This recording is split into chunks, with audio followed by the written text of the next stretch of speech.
Hello, friends. Welcome to another episode of Silver Lining, where we reflect on life, faith, and the journey of healing through the eyes of God, our Heavenly Father.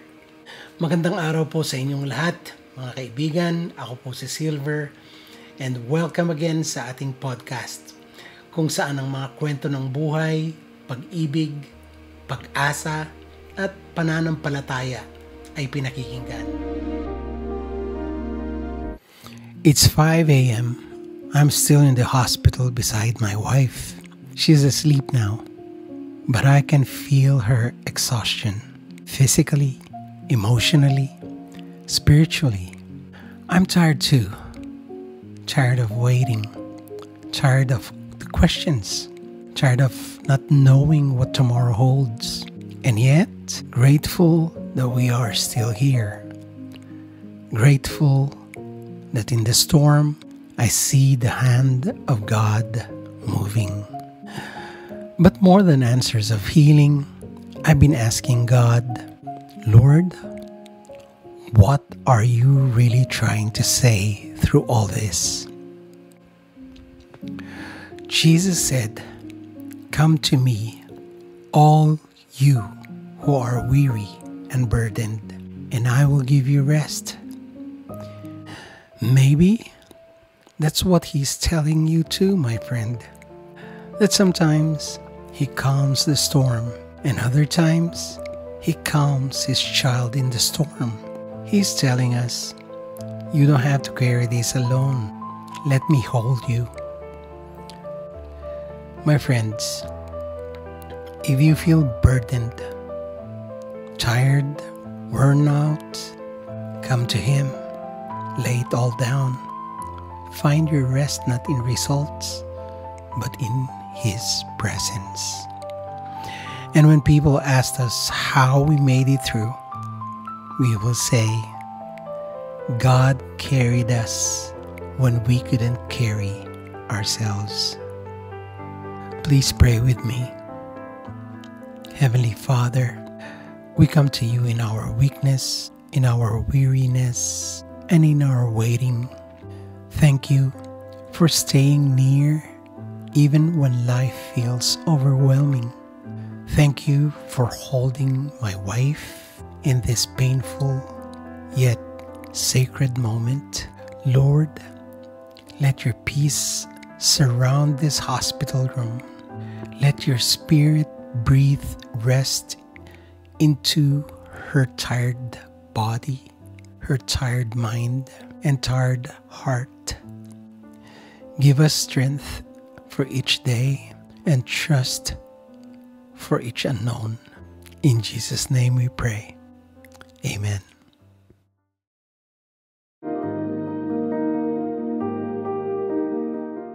Today, this episode is very personal.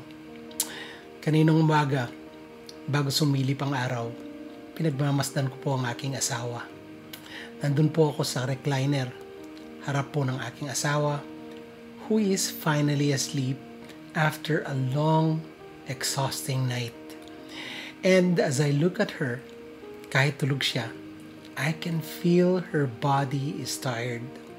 Not just from the recent experience, but from everything. She's been carrying a lot of things for our family, for our future, and for me. And I realize I'm tired too. Pagod ang katawan, pagod ang puso, pagod sa paghihintay ng resulta, pagod sa pag-aalala. But in the middle of this emotional and physical exhaustion, may isa akong pinangahawakan. The Lord is here, and He is speaking. Ang tanong ko sa Panginoon, Lord, what are you saying through all of this? Bakit sa gitna ng pagod, ng uncertainty, ng sakit, sa mga experiences, naroon pa rin ang katahimikan ng presensya niya? And then I remember the words of my wife before all this happened. Sabi niya sa akin, Bossing, you need to slow down You need to rest. Ito rin po ang sabi ng aking dalaga sa akin. Dad, please slow down and rest.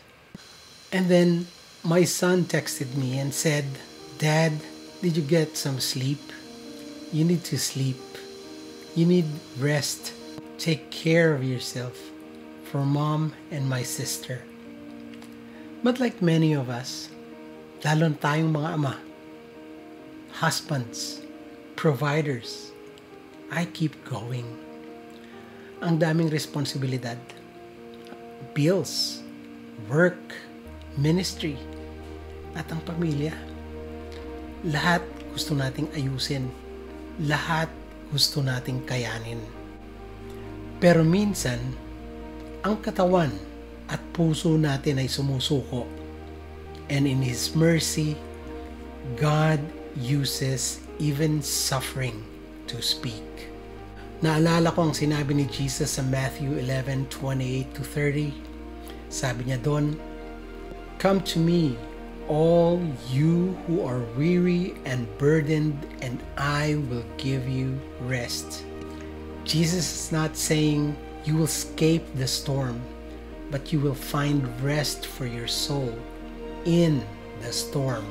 Kasi minsan hindi niya agad aayusin ang iyong sitwasyon. Kasi inaayos niya muna ang puso mo. Sabi sa Psalm 127:2, In vain you rise early and stay up late, for He grants sleep to those He loves. Ibig sabihin, kahit anong kayod natin, kahit gaano pa tayo kabisi, kung wala ang blessing ng ating Panginoon, walang peace, walang rest. But God, He gives rest to those He loves. Kasama ka dun, kaibigan. At saka kasama rin kaming mag-asawa dun, syempre. Maybe, ang panahon na ito, itong mga araw na hindi namin inaasahan, God is reminding us, you don't have to carry this alone. Hindi mo kailangang solusyonan ng lahat. Hindi mo kailangang ipilit na ikaw ang tagapagligtas ng pamilya mo. Because you already have a Savior. And His name is Jesus. Paano tayo magpapahinga? Kahit nasa gitna ng mga bad circumstances. Take note mga kaibigan. Ang mga sasabihin kong ito ay alam ko na sa isip, pero hindi ko laging nagagawa. Alam ko na ang rest is surrender. Lagi ko po itong sinasabi kung nasa dead end na ako. Lord, hindi ko na kaya. Ikaw nang bahala. Pero, pagkatapos kong sabihin ito, mag-iisip na naman ako kung ano ang pwede kong gawin. Kaya kailangan ko uling i-remind ang sarili ko na rest is trust. Alam ko na hindi ko kontrolado ang lahat. Pero kailangang isipin at maniwala na hawak ako ng Diyos. That the Lord takes care of everything. Ang word na trust ang ibinigay sa akin ng Panginoon sa umpisa ng taon na ito. Yan po ang aking word of the year. Naalala ko ang isang point na nasabi ko noon sa first episode natin ng 2025 na embrace the unexpected. Life's disruptions are often opportunities for growth and deeper faith. Kailangan hanapin natin ang kamay ng Diyos kahit sa mga hindi planadong sandali. Rest is worship. When you sleep, when you pause, when you say no to what drains you and yes to what heals you, you are honoring God. Kaya ang pamamahinga ay isang worship. Kaibigan, baka ikaw din ay napapagod na. Lumalaban, pero exhausted ka na. Alam mo, mahal kita sa Panginoon, kaya sasabihin ko ito. Hindi mo kailangan mag-isa. Hindi mo kailangang patunayan sa sarili mo na kaya mo to. God sees your tired soul, and He is calling you to come and rest.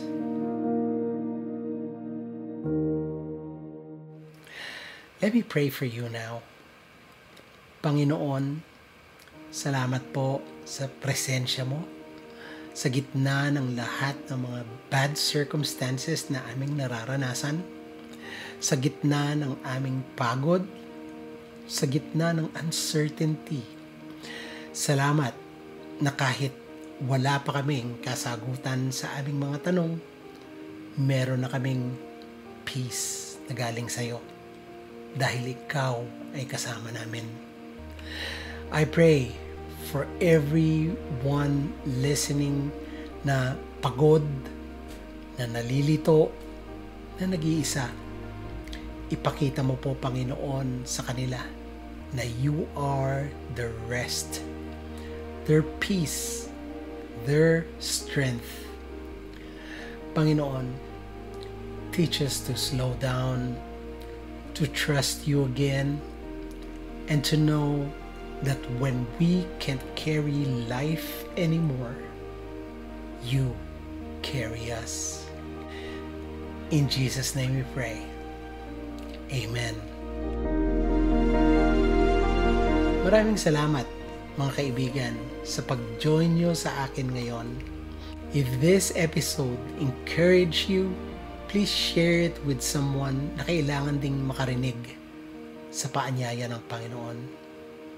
Come to me and I will give you rest.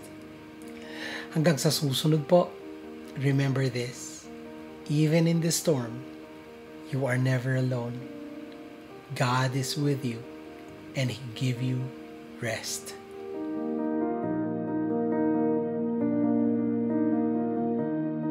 Until next time, ako po si Silver, reminding you to live with purpose and always listen to the Father's voice.